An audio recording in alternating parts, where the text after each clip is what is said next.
नमस्कार साथियों। तो आज है 15 मार्च 2026। दोस्तों आई नो कि आप लोगों को बिल्कुल ही अभी अच्छा नहीं लग रहा है क्योंकि फिर से कल बाजार ओपन होगा। एक और नया हफ्ता हो सकता है कि कल सुबह तक अगर मार्केट में या जियोपॉलिटिक्स में कुछ भी इंप्रूवमेंट नहीं हुआ या कोई भी पक्ष की तरफ से सीज फायर या ऑफिशियली सरेंडर नहीं हुआ तो पिछले 2 हफ्तों से जिस प्रकार की मार्केट हमें देखने को मिला है, या तो गिरावट या तो बाजार ह्यूज वॉलेटाइल, ऐसा मार्केट ही एक्सपेक्टेशन रखिए। अब देखिए, जियोपॉलिटिक्स में ना आपकी हाथ है ना मेरा हाथ है, ना आप कुछ कर सकते हैं ना मैं कुछ कर सकता हूं। सिर्फ हम अपडेट ले सकते हैं, है ना। वैसे ही अब देखिए मार्केट की हाल बहुत खराब है। पोर्टफोलियो में अलग से गिरावट हो रहा, और निफ्टी 50 या बीएसई सेंसेक्स ये लगभग लास्ट 10 महीने की लोएस्ट पोजीशन पे आ चुका है। ऑलरेडी हमने देखा कि निफ्टी 50 जब से ये जंग शुरू हुआ तब से लेकर अभी तक लगभग लगभग 10% गिर चुका है।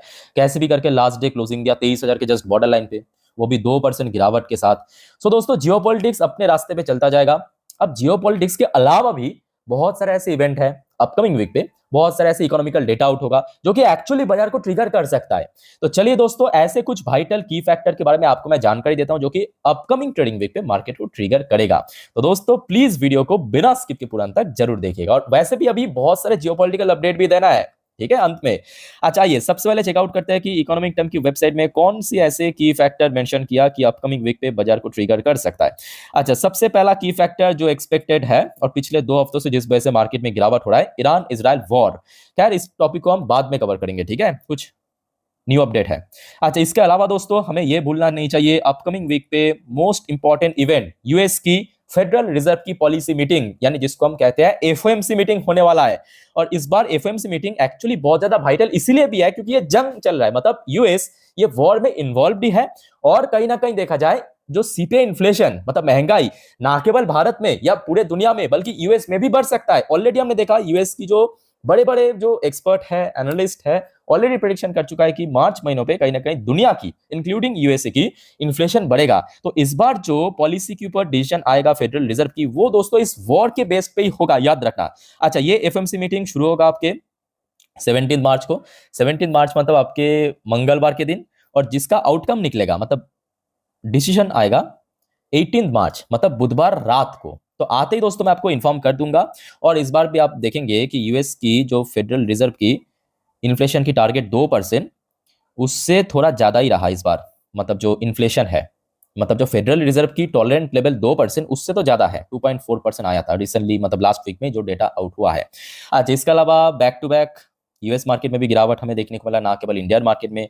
क्रूड ऑयल की प्राइस लगातार बढ़ता जा रहा है। बहुत सारे एक्सपर्ट के हिसाब से अगर ये जंग और 2-3 हफ्ता आगे खींच लिया, ये मे भी $150 पर बैरल तक भी पहुंच सकता है। और ये कोई इंपॉसिबल बात नहीं है। अगर 2 हफ्तों में क्रूड ऑयल की प्राइस दोस्तों आप खुद ही सोचिए ना, 2 हफ्ता पहले कितना था, $65 पर बैरल, $65-70 पर बैरल से अगर भागते भागते मतलब अभी आज की डेट में $103 पर बैरल पे पहुंच सकता है। तो 103 से $150 जाना कोई बहुत मुश्किल काम नहीं है। बट अल्टीमेटली भुगतना पड़ेगा दोस्तों आम जनता को, मतलब दुनिया भर की। मैं सिर्फ भारत की बात नहीं कर रहा हूं, क्योंकि एनर्जी क्राइसिस एक बहुत बड़ी क्राइसिस है। इकोनॉमी कोलैप्स करेगा, खास करके जो अंडर डेवलप्ड नेशन है उसका इकोनॉमी कोलैप्स करेगा। ओके। अच्छा, उसके अलावा आ जाइए एफएसडीएस की। अब देखिए, इस प्रकार की माहौल बनेगा तो ऑटोमेटिकली एफएस द्वारा सेलिंग होगा। और एफएस की सेलिंग आज की डेट में इतना ज्यादा इंटेंसिफाई हो चुका है कि पर डे 7 से लेके 10,000 करोड़ तक एफएस बेच रहा है। और अभी देखिए, मार्च का महीना सिर्फ आधा भी नहीं हुआ। आज मार्च की 15 तारीख है, अब बाकी 16 दिन बाकी है मार्च खत्म होने में, ये महीना खत्म होने में। ऑलरेडी ये जंग के कारण एफएस ने 52,704 करोड़ बेच के निकल गया। मतलब आप समझ पा रहे हो ना, मतलब देखिए एफआईएस इसके पहले बेचा था। फरवरी में भले इफेक्ट स्किन फ्लो आया था, बट उसके पहले आप जनवरी, नवंबर, दिसंबर या पिछले साल उठा के देखिए, मोस्टली टाइम यहाँ पे सेल ऑफ ही हुआ था एफएस की। बट फर्क क्या है कि उस टाइम पे पर डे कितना सेल हो रहा था, 1,000 करोड़ के आसपास, कभी 800 करोड़, कभी 1,500 करोड़। और आज की डेट में एक ही दिन पे 7,000, 8,000, 10,000 करोड़ तक बेच रहा है। तो देखिए, यहाँ पे जो आपको मैं कहना चाहता हूं, ध्यान से मेरी बात को सुनना। यहाँ पे जो मेन फैक्टर वो दोस्तों वॉर नहीं, आपको लग रहा है कि वॉर की वजह से हो रहा है। देखिए, वॉर तो ऑलरेडी हमने देखा पिछले 4 साल पे 2 बड़े वॉर अभी भी चल रहा है, इजराइल और हमास के बीच और रशिया और यूक्रेन के बीच। तो वो वॉर का तो कोई बहुत बड़े नुकसान नहीं हो रहा है ना। तो वॉर के कारण जो क्रिएट हुआ क्राइसिस, उस वजह से दोस्तों ये पैनिक वाला सिचुएशन क्रिएट हुआ है, और उसी वजह से एफआईएस द्वारा लगातार सेल हो रहा है। वॉर नहीं, वॉर के कारण क्रिएट हुआ जो क्राइसिस है उस वजह से, ठीक है। अच्छा, सेक्टर वाइज बात करें, ऑटोमेटिकली यहाँ पे आज की डेट में जो सिचुएशन है, जो ऑयल सेक्टर है, बैंकिंग सेक्टर है, वो बहुत ज्यादा प्रेशर में आज की डेट में, ठीक है। अच्छा, इसके अलावा ये भी फैक्ट है कि डॉलर, देखिए ऑयल प्राइस बढ़ने के साथ साथ जो यूएस की जो डॉलर इंडेक्स है वो भी बढ़ रहा है, और यूएस डॉलर इंडेक्स बढ़ने के कारण जो रूपी डॉलर के अगेंस्ट में वो लगातार अपना वैल्यू लूज कर रहा है। जैसे कि आप लास्ट डे आप देखिए ऑल टाइम लो पे टच किया और उसी लेवल पे क्लोजिंग गया, ठीक है। तो ये कुछ की फैक्टर मेंशन किया है इकोनॉमिक टाइम की वेबसाइट में, जो कि अपकमिंग वीक पे बाजार को ट्रिगर कर सकता है। अच्छा, कुछ आईपीओस भी बाजार में ओपन होगा, कुछ आईपीओ बाजार में लॉन्च होगा, आप चाहे तो वीडियो को पॉज करके यहाँ पे देख लेना, ठीक है। अच्छा, इसके अलावा दोस्तों आ जाइए अब अपकमिंग वीक पे नहीं, एक्चुअली कल ही मतलब 16 तारीख भारत की एक और डेटा आउट होगा। अच्छा, लास्ट वीक में ऑलरेडी आपको मैं दे चुका हूँ भारत की जो सीपीआई इन्फ्लेशन डेटा आउट हुआ था, इस बार तो थोड़ा सा एक्सपेक्टेशन से भी ज़्यादा हुआ है। और कल याद रखना 16 तारीख को, एक बार मैं आपको दिखा देता हूँ, 16 तारीख दोपहर 12 बजे पे, याद रखना कल 16 तारीख सोमवार दोपहर 12 बजे पे भारत की WPI मतलब होलसेल प्राइस इंडेक्स, ये डेटा भी आउट होगा। और लास्ट मंथ पे भी हमने देखा था कि भारत की WPI इन्फ्लेशन थोड़ा सा ज़्यादा ही हुआ था 1.81%, और इस बार जो फोरकास्ट आया है आरबीआई की तरफ से 2%। सो एक्चुअल डेटा क्या होगा वो आपको मैं कल आते ही इन्फॉर्म कर दूंगा, बस आप चैनल को फॉलो करते जाइए, ठीक है। अच्छा, इसके अलावा देखिए अलग से बताने की जरूरत नहीं है, ना केवल इंडियन मार्केट, यूएस मार्केट भी back to back correction mode में चल रहा है। जैसे कि इंडियन मार्केट अगर 9-10% गिरा है, दूसरी तरफ डॉ जोन्स की पोजीशन भी पिछले कुछ टाइम से 6% नीचे आ चुका है, ठीक है। डॉ जोन्स, नैस्डैक की अगर हम बात करें, नैस्डैक भी काफी नीचे लास्ट डे क्लोजिंग दिया था 0.93% नीचे। और इसके अलावा क्रूड ऑयल की प्राइस आप देख ही लीजिए, लास्ट डे क्लोजिंग दिया था आपके $103-4 पर बैरल पे। और ये भी फैक्ट है कि अगर कल सुबह तक कुछ भी इंप्रूवमेंट नहीं हुआ तो मे बी क्रूड ऑयल शुरू से ही और स्पाइक कर जाएगा। उसके पीछे भी एक बहुत बड़ी कारण है, क्योंकि ईरान की जो आपके खर्ग आइलैंड है ना, वहां पे तो बॉम्बिंग किया यूएस ने, और वहां से सबसे ज्यादा एक्सपोर्ट होता है ईरान की, याद रखना। अच्छा, उसके अलावा यहाँ पे कुछ एक्सपर्ट के अकॉर्डिंग क्रूड ऑयल की प्राइस $150 पर बैरल भी जा सकता है। कोई कह रहा है कि $170 पर बैरल जाएगा, कोई कह रहा है कि $140 पर बैरल जाएगा, बट स्पाइक तो करने का बहुत बड़ा चांस है, ओके। और इंडियन करेंसी की वैल्यूएशन, जितना ऑयल प्राइस बढ़ेगा उतना ही आपकी यूएसडी को जो इंडेक्स है, मतलब यूएस डॉलर की इंडेक्स है, वो स्पाइक करेगा ऑटोमेटिकली। जो जो करेंसी है इंडियन रुपी, सिर्फ देखिए यहाँ पे इंडियन रुपी की बात नहीं है, दुनिया भर की जो करेंसी की वैल्यूएशन वो वैल्यू लूज करेगा डॉलर के अगेंस्ट में, ठीक है। अच्छा, गोल्ड की प्राइस की बात करें, गोल्ड की प्राइस भी लास्ट नाइट को थोड़ा बहुत नीचे ही क्लोजिंग दिया था। सिल्वर की प्राइस की बात करें, सिल्वर की प्राइस भी इंटरनेशनल मार्केट में लास्ट डे ऑलमोस्ट 4-4.5% नीचे आके क्लोजिंग दिया था, ठीक है। तो इस प्रकार की माहौल आप समझ पा रहे हो। अब चलिए दोस्तों, मैं आपको कुछ जियोपॉलिटिकल अपडेट देता हूं, जो कि आज का एकदम ताजा अपडेट है। बट उसके पहले दोस्तों, आप सभी को रिक्वेस्ट करूंगा, अगर आपको वीडियो अभी तक अच्छा लगा, इन्फॉर्मेटिव लगा, प्लीज दोस्तों वीडियो को लाइक करना, और प्लीज चैनल को सब्सक्राइब करके जरूर रखना इस प्रकार की जानकारी हमेशा पाने के लिए। और दोस्तों याद रखना, क्योंकि कल फिर से बाजार ओपन होने जा रहा है, तो आज रात की जो 10:30 की वीडियो आएगा, जिस पर हम नेक्स्ट डे मार्केट प्रेडिक्शन, मतलब कल सोमवार मार्केट किस तरफ खुल सकता है, अगर गिरावट हुआ तो कहां पे सपोर्ट बनेगा, निफ्टी 50, बैंक निफ्टी कहां पे रेजिस्टेंस है, और आज पूरे दिन की शेयर मार्केट से रिलेटेड जितने भी अपडेट है सब इकट्ठा करके दे दूंगा इस वीडियो में, ठीक है।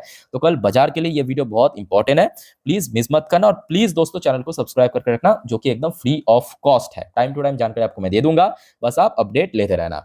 अच्छा दोस्तों, अब आ जाइए, कल तक हमने ये देखा था, जो ऑलरेडी आपको मैं शेयर कर चुका हूं, ईरान की जो खर्ग आइलैंड है, ईरान की जो खर्ग आइलैंड है, वहां पे यूएस ने भारी गोलाबारी किया है। और सुनने को आ रहा है कि ये जो खर्ग आइलैंड पे ईरान की 90 मिलिट्री बेस पे हमला किया है।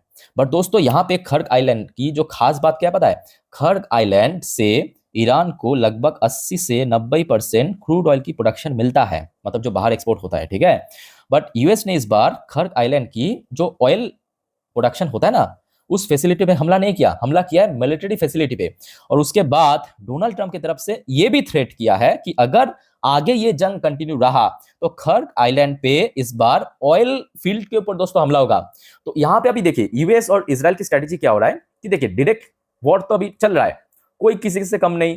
कभी ईरान की तरफ से हमला हो रहा है इजराइल के ऊपर, या जो गल्फ नेशन की मतलब यूएस की जो बेस है गल्फ नेशन पे, उसके ऊपर हमला हो रहा है।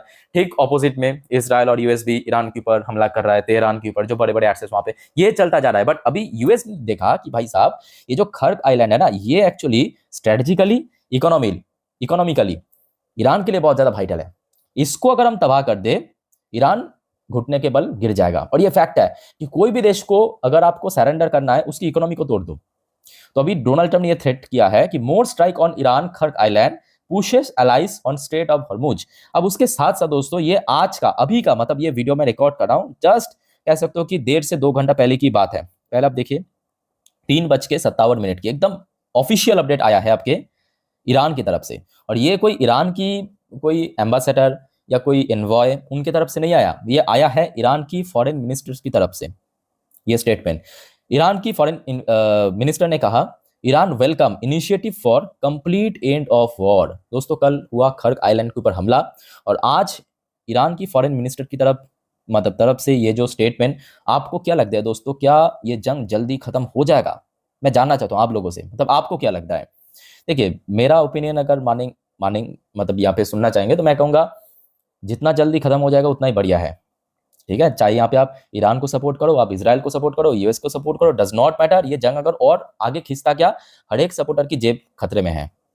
और यहाँ पे देखिए ईरान की फॉरेन मिनिस्टर्स की तरफ से एग्जैक्टली क्या कहा, आप देखिए ईरानियन फॉरेन मिनिस्टर अब्बास अगरची, इनका नाम है अब्बास अगरची, इनके साथ ऑलरेडी भारत की जो फॉरेन मिनिस्टर्स है एस जयशंकर साहब की काफी बार बातचीत हो चुका है फोन कॉल में। On Sunday that Tehran would welcome any initiative that lead to a complete end to the war even as tension in West Asia continue to escalate. अच्छा, उसके साथ साथ अगरची ने यह भी कहा, Tehran welcome any initiative that lead to a complete end of the war. अच्छा, ये ड्यूटर ने पोस्ट किया है। तो कहीं ना कहीं देखा जाए अभी ईरान भी चाहते हैं कि ये जंग खत्म हो जाए।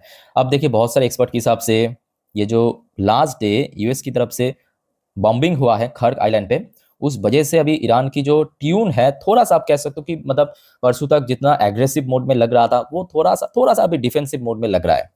वेल अब देखना होगा कि कल सुबह तक क्या होता है। अब देखिए इसके साथ साथ ये भी फैक्ट है, ईरान ने अभी सरेंडर नहीं किया या ये सीज फायर नहीं हुआ। ये जो वॉर चल रहा है आज 17वां दिन है, अभी तक सीज फायर नहीं हुआ, सिर्फ इतना कहा कि ईरान चाहते हैं कि completely and of the war. ठीक है, तो इसके साथ साथ ये भी फैक्ट है कि जब तक एंड ना हो जाए, जब तक सीज फायर ना हो जाए, तब तक देखिए कोई उम्मीद मत रखना, मैं आपको बार बार कह रहा हूं।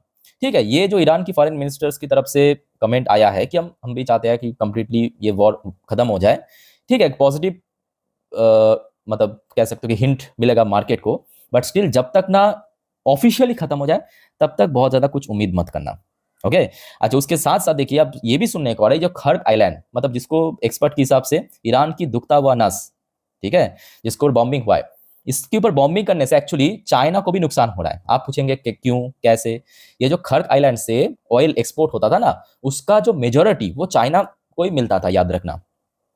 ईरान और चाइना में व्यापार हेवी मात्रा में होता है। ठीक है, तो जिस वजह से आप देखिए यहाँ पे मेंशन भी किया कि Iran Kharka island attack trigger panic in China, क्योंकि चाइना की ऑयल सप्लाई खतरे में आ चुका है अभी। ठीक है, तो अब लेट्स सी आगे क्या होता है, क्योंकि ये जंग अभी एक नया मोड़ लेने जा रहा है, ऑलरेडी ले भी चुका है। परसों तक कुछ अलग चल रहा था, नॉर्मल वॉर चल रहा था, एक दूसरे के ऊपर हमला। अभी ये थोड़ा सा स्ट्रेटेजिकली या इकोनॉमिकली कहीं ना कहीं ईरान को ही नुकसान पहुंचा रहा है। सो लेट्स सी आगे क्या होता है, टाइम टू टाइम अपडेट दे दूंगा। बट ये मैं दावे के साथ कह सकता हूं कि अगर कुछ भी ऑफिशियल सीज फायर नहीं हुआ तो अपकमिंग वीक पे एक आध दिन हो सकता है कि मार्केट रिकवर करे, बट वॉलेटाइल मार्केट तो टोटली एक्सपेक्टेड है। ठीक है, बाकी दोस्तों और भी बहुत सारी जानकारी नेक्स्ट वीडियो में दूंगा, देखते जाइए, चैनल को सब्सक्राइब कीजिए। इस वीडियो को वाइंड अप करता हूं, मिलते हैं नेक्स्ट वीडियो में। टेक केयर, बाय बाय, जय हिंद।